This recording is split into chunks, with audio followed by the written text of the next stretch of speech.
Well, hello everyone.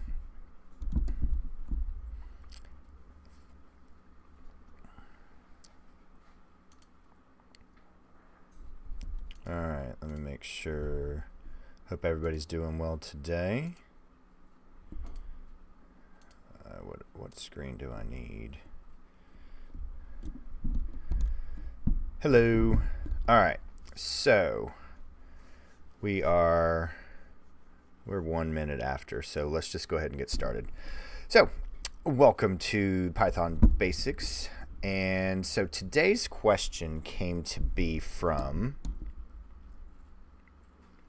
a comment that was put up by Blue Bear 1. So they were looking at, I thought about going back and playing the video, but then I was actually able to find out the actual, let's see, I went back, went through my notes and was actually able to find the lesson that video was pertaining to. So what the comment was is, why is it called split if it actually doesn't divide on the delimiter but instead removes it? The example at the end of the video about eliminating at E, for example, why just doesn't it split before or after the E instead of removing it? So that's actually a pretty good question. So what this video was titled was, I think, split. So here's actually the subject matter in the video. So we had a string and it was, let's just go ahead and put this in. Okay. Hello, Jan. How are you? Good to see you today. Thanks for joining us. All right, so it is this string right here, and it is a multi-line string. So we use our 3 right here, and as you can then see, we have spaces, we have our return, we have our new line, and so on. And then new line, blank line right here. So then, what we were doing is, let's look at split. If I can type today. That's not what I wanted to do. I wanted to do help on send.split. So what does it do? So split, it's a built-in method, returns a list. So it creates a list of words in the string using sep as the delimiter. So I actually spent a lot of time on it. Now, this is my supposition, is that it didn't want to shorten delimiter because it would look like delete. So sep, where to separate, is the delimiter. So what the real question that I determined from this is, what in the world is a delimiter? And I actually went to the Webster's Dictionary, I believe is where it is, and it's where to set boundaries. So when you really think about it like that, it is setting boundaries of where to split. And I just used E arbitrarily, because what I've learned and noticed in programming is that you need to give, especially teaching, you need to give multiple examples because someone can see one example and inadvertently draw a conclusion that is possibly inaccurate. So I wanted to show that you could split this with any character. So the delimiter is any character. So what the standard is, and if you look in this method, it defaults to none. So it will split this by default on white space. So this is what it is set.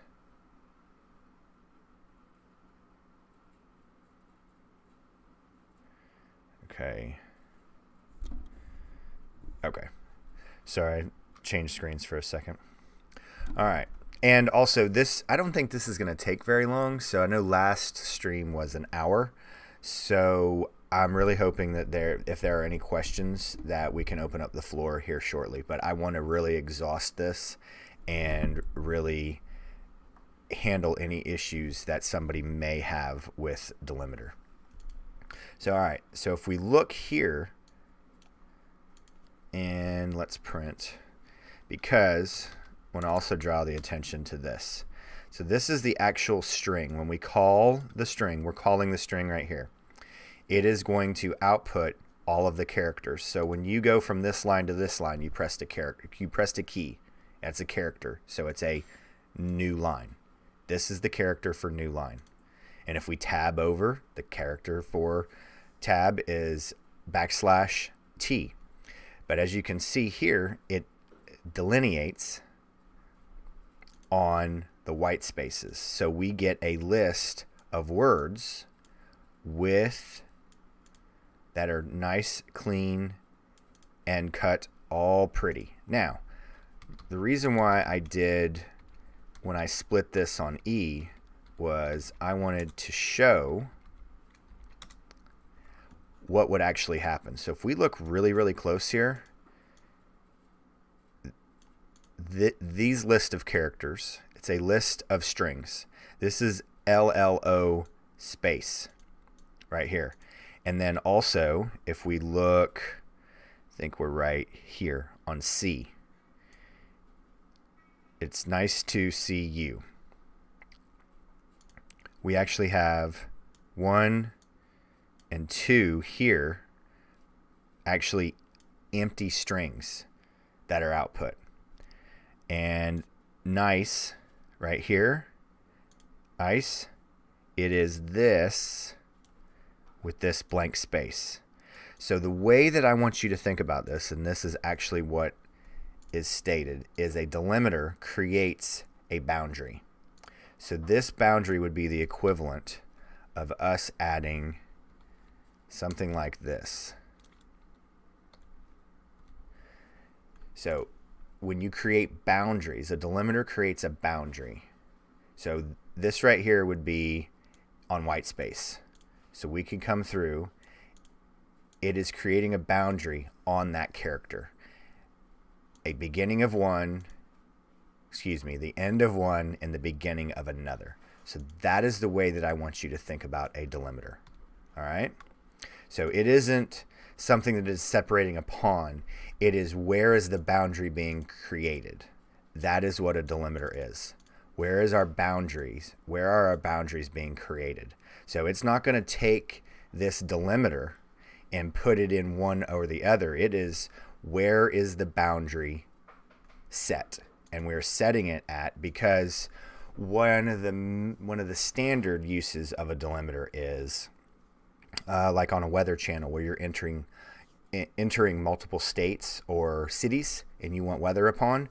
It states in there separate by a comma, or if you're entering a list of stock symbols, separate with a comma.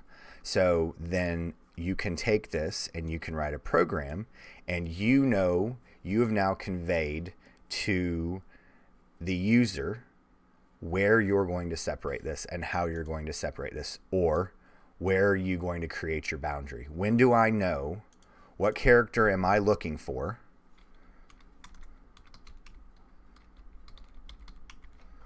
What character am I looking for to know when you are stopping one symbol and starting a new symbol? So we have what? Google. Then, so like if the, and then you have what? Ford. And then you have what? GE. So when you were to input this, the program that you're taking, you now know where the boundaries are to start or end.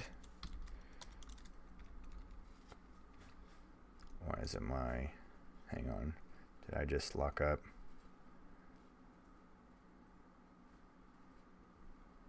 There we go. So where do I set my boundaries? I think we had a question, so give me a second to look at it. And of course, then that's at the end, and this is the beginning. So that is what a delimiter is doing. Where are the boundaries being set? So it's going to replace the character. What character am I looking for? What character am I looking for? And then the program, then my split method will then know where to separate these, and then I will then take these individual and do whatever process I want to. I use the split method more in web scraping. It really helps. Absolutely. That is a perfect example. So when you're getting back all kinds of objects, JSON files, of course, though those are handled with key and value pair, so that's not a great example. But yes, when you're going through and a web page has certain things that the HTML, that's a great example of where that it wants to where one thing stops and where a new where a new thing begins. So I think that is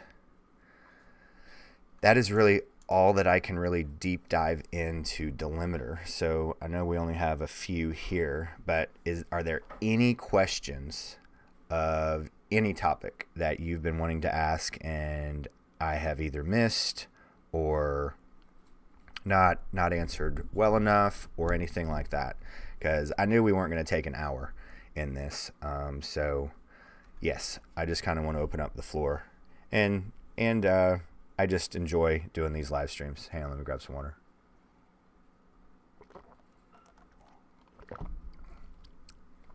So, well, okay.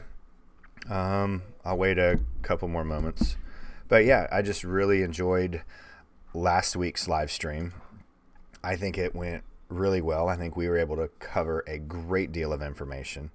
And it actually then gave me I really thought what was going to happen was that I was going to be able to download. I was a little surprised. You cannot download a live stream after you publish it, or I wasn't able to figure that out. So I then re-recorded.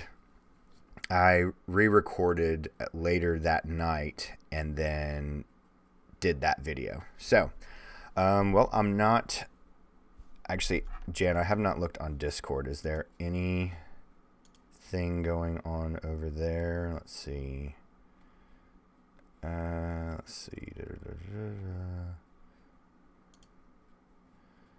right, let's come back.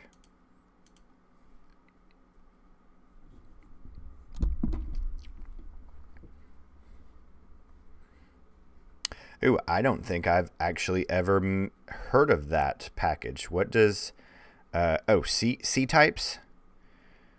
C types for in what you uses that? C types. Well, let's look.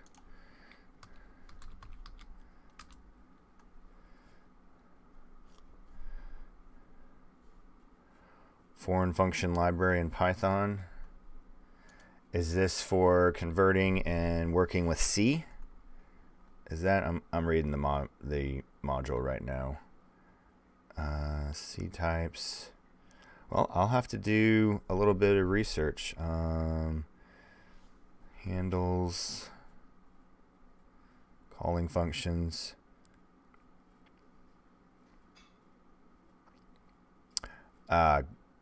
So websites, because I'm seeing gets and requests. Hang on, let me click back over here. Oh, yeah, what's some more? Tell me more about C types. We can open up the floor. Calling C functions in Python. Okay. I've not had any need to do that. Okay. Yes, here I am right here. C library calls. What are you using those for? Kind of give me an idea, because then I'd have to understand C a little bit more. I have not dealt with C.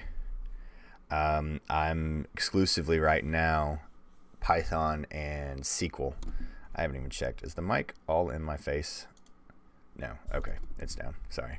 So there's the mic right there. All right. And I'm probably going to be learning Visual Basic here soon in the next, well, we've actually delayed that. We had a new project come up that we need to deal with.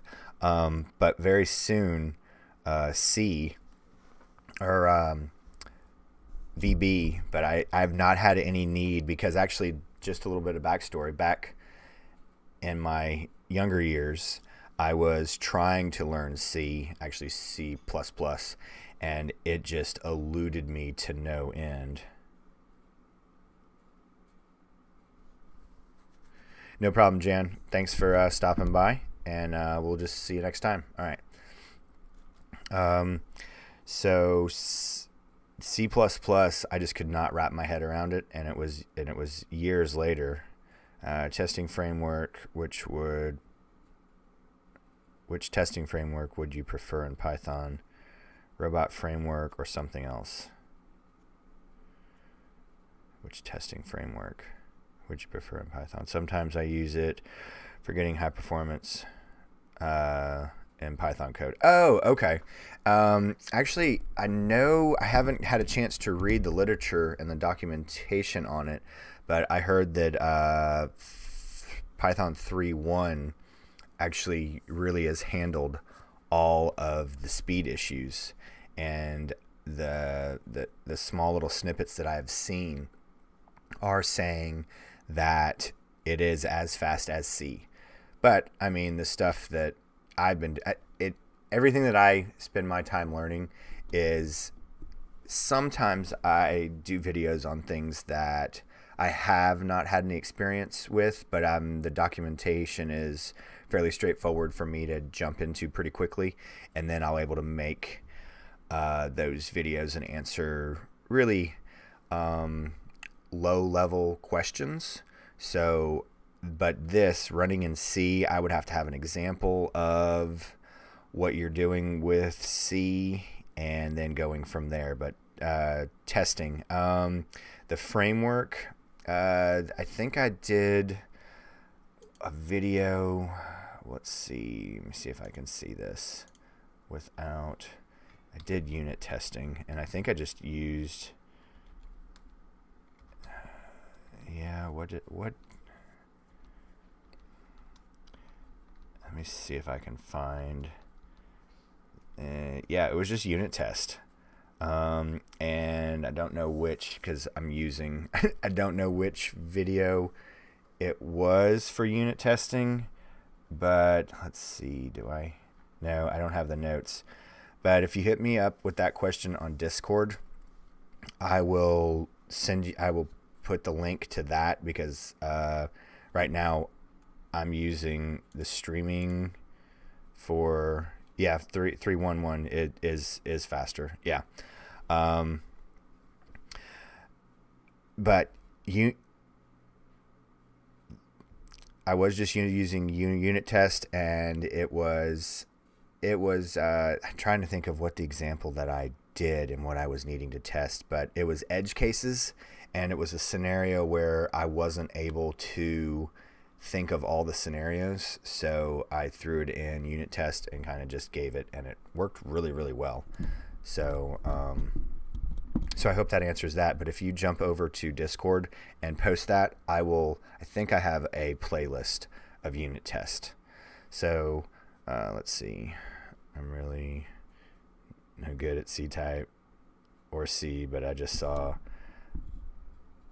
NumPy GitHub and how Python C API works. They're using C types. Oh, and Cython. Yes, Cython is very cool. But again, are you doing web scraping with all of that? Is that what you're predominantly doing? Because I know one time I saw early on when I was trying to get around stock stuff, I saw a video of someone actually scraping the website to get the prices, and I thought that was interesting. And of course, then I ran across an API that would do all that for you, but I just kind of use historical data.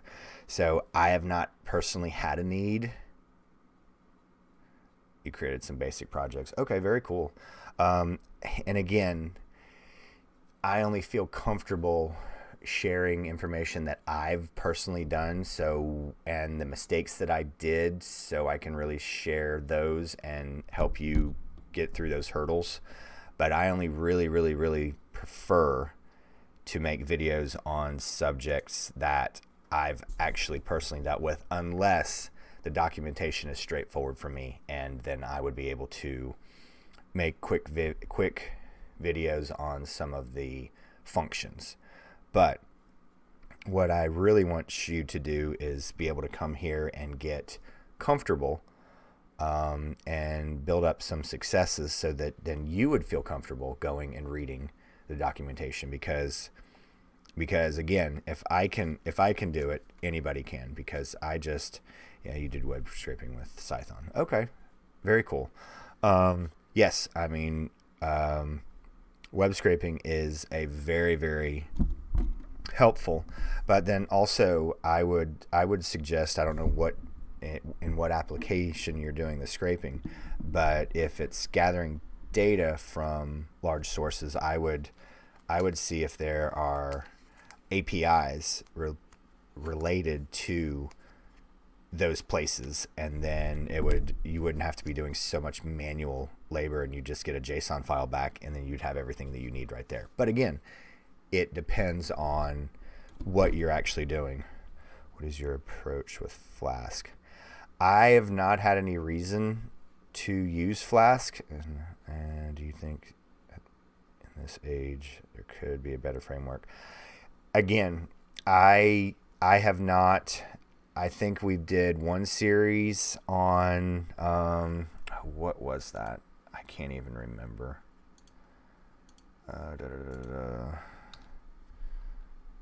And Jan's gone to remind me because he has a very good memory.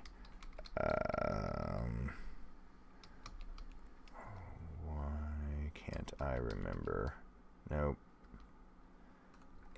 So no, I wanted to play around with Flask, but then I just kind of was led down I was always drawn to data and analytics and patterns. So I have stayed in that realm, and then now with my the job that I have right now as a data analyst, and kind of tiptoeing around data projects and SQL query optimization. So those are the type things that I spend, and I have a hard time what I call unhooking. So if I have an outstanding problem that I'm trying to solve, I tend to have a hard time letting go of that and doing anything else. So if I haven't solved that problem, I tend to just stay with that. So, well, I think we're starting to lose folks here. So my ramblings, I think, have gone on enough. But I really, really hope I have helped people with the delimiter. So let's see. I'm a student and I just do web scraping for fun, but I used to grab all anime live watching server links. Oh, okay. That is very cool. That is very, very cool. Okay. Well, like I said, okay, go ahead. What's the question?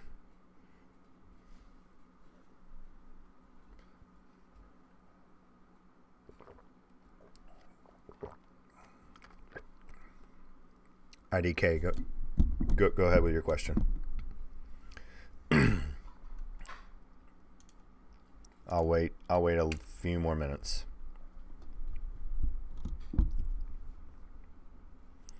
Well, okay. So for data analytics, so one of the things that you just have to be is you have to be curious.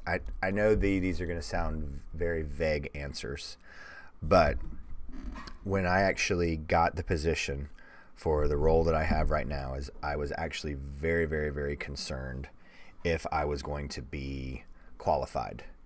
But what I have to say is, technically on paper, I was not qualified. But what actually did help me was the person who interviewed me, and I put in my resume my YouTube channel. So what they felt confident with was the was the examples of problem solving that I did, how I went about solving problems.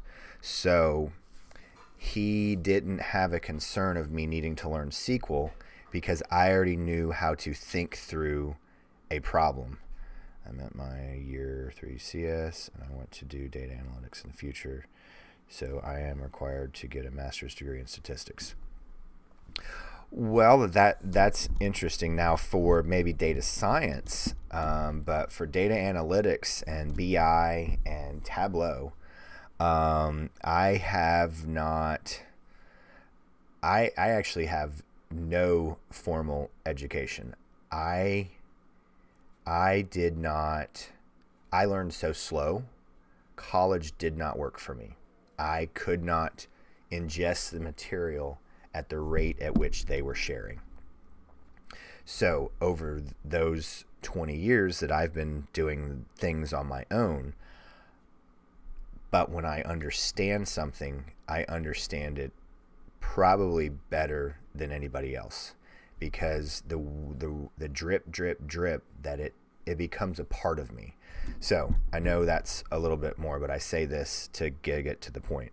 So a data analyst, that is somebody who, what I describe as being curious, and that they notice patterns and they notice scenarios. So if this happens, this happens. And then I think that I described it last video where I called it Python brain and human brain. So you have these situations where you can take a human problem, then convert it into whatever language you're dealing with. So that example of the seats, where a human brain was easily able to go and count 3 at a time, circle 3 zeros, move over a group, circle 3 zeros, and if it was not 3 zeros consecutively in a row, you just did not circle it, so you did not count it. So that is the same thing where then I was able to take those skills and convert it to SQL. So then I began to learn how SQL worked. What are its constraints? What are its capabilities? What functions does what functions? Well, thank you. What functions does it have at its capability? And it rows and columns. So which way?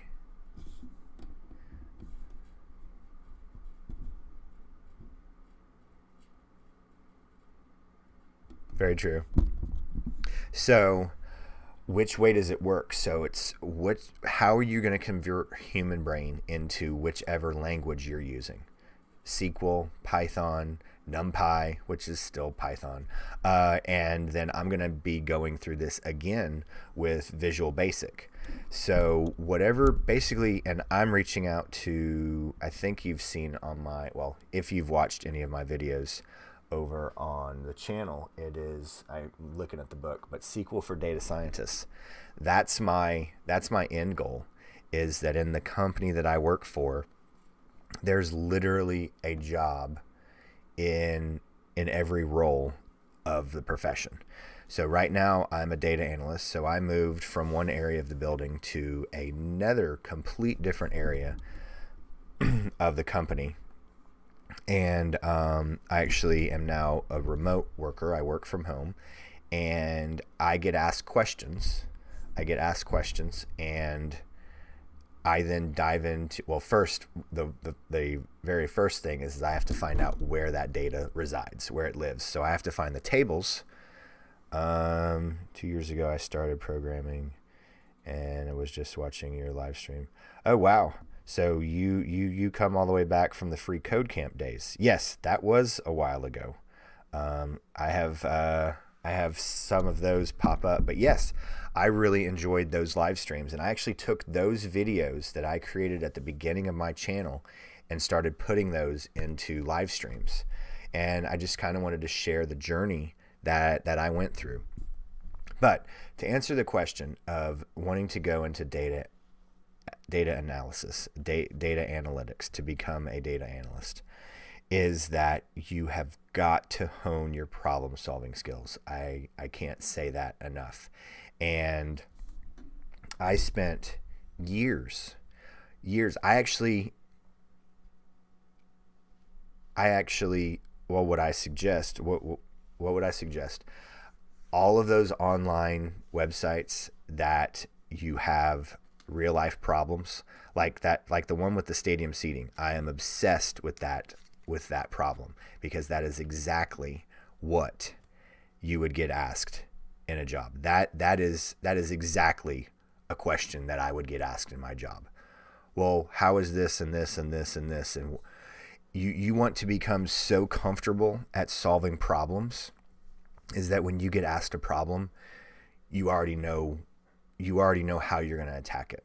And it's just like if a boxer or a baseball hitter or any sport, the more that you are practiced, the more that you know you, and the more that you know your environment, the more comfortable you'll become, and the more skilled and qualified you will become to do that job. All right.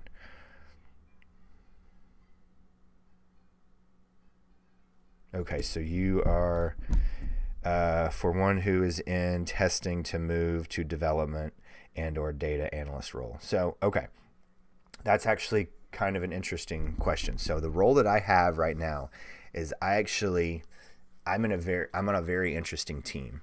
So not only do I derive the logic for the developer team that is building the website on the back end and front end, that's the dev team. So I derive the logic, they implement it, and then I also then do the testing. So then I have to, not only do I, for the same problem, I come up with the logic that the business wants to have. With this scenario, we would do this. We would identify this as this. Okay, great. So I take those requirements from the business unit. I derive a SQL scenario logic. Then I hand that over to the dev team, and then they create a new database with those results, a new table inside the original database. So I have a raw table. I have the logic that I derive. So then my output will then match their new table of output. Excuse me, guys. I'm sorry. So not only do I have to derive the logic of the algorithm, I then have to then match and see how many matches we have and how many matches we don't have, overs or unders. So then I have to derive a new SQL algorithm to then compare with the table that has just been created for the output from the raw table. So I would just say practice and experience and talk to your superiors, your managers, however they're referred to in your group, and just express interest, and also start doing the work that person or that team would do, and show them that you've taken the initiative on already starting that. I think you're in a very niche.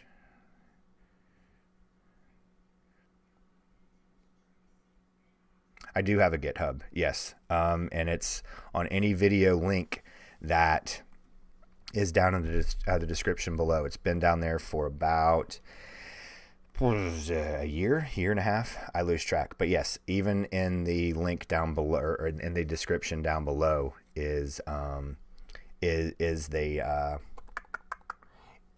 link to the GitHub. So, well, again, all I do is I become an expert in whatever I throw myself into it. So if you wanted to move from testing to development, I would actually start doing the work and show either your boss or the person over who runs that team, hey, look, these are the things that I've been working on. These are the things that I've learned how to do. Do you have a need for it? That is how you make that move. So I started putting in the ears of people who made these type decisions, and I made them very aware of my YouTube channel, and I shared that I was learning programming. I shared that I knew Python. I shared that I loved solving problems, and this person just remembered, and then an opportunity came up, and he said, hey, would you be interested in this? And I said, absolutely. Even though I was terrified and was not sure that I would be able to do it, I still jumped at it because I had to. I mean, it started at the beginning of the year, so I was 45. I said I wanted to do this opportunity and I was going to find out if I could do it or not. So I jumped at it. And I get that not a good fit for everybody. I completely get that. But start doing I had a boss a long time ago. If you want to do that job, start acting like it. So if you want to, whatever level you are, act like the level above you, or the job that you want to have, start doing that job and prove that you already can do that job. And that is the answer to that. So we're at 36 minutes. I guess the live stream says 35. Oh, because I was late. So that was all really good stuff. Any other quick question? Or we could just do a live stream later next time talking about this. But I hope we've answered delimiters. And I've hoped I've helped some of you think about having to change positions or talk somebody else into, because look, there's a shortage of skilled people everywhere. So if you even show any interest in learning and becoming more than what you are right now, managers and superiors want that, and they want to help you do that. So, okay, yep, we got some folks dropping off right now, but I just can't say enough of thank you very much for everybody being here. Thank you for all the support as always, and we will just see you guys next time. All right, bye everybody.